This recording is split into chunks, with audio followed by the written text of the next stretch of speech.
Lesson 406. Verilog headers. Open it from the free Verilog curriculum.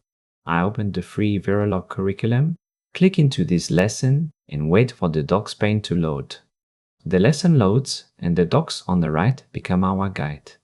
You will finish defines.v and include it from design.v. Set boost WID and max count, include the header, simulate pass. Header VH files share defined macros across RTL and test benches. Include inserts file. ifndef guard stop double definition.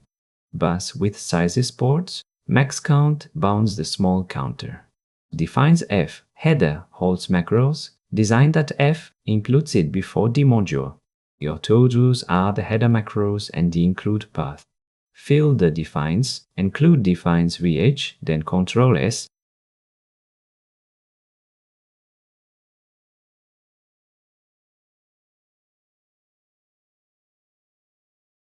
Those edits are in. Next we run simulation and verify the behavior in the log. Open simulation and press run.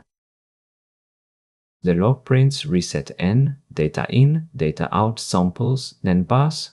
In Surfer, right-click the TB scope and add the signals. Surfer follows data in into data out across clocks.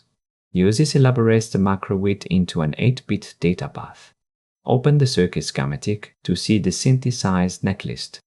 Review 1 include shared bus, width and VAX seek count. The TB also includes the header, so widths stay matched.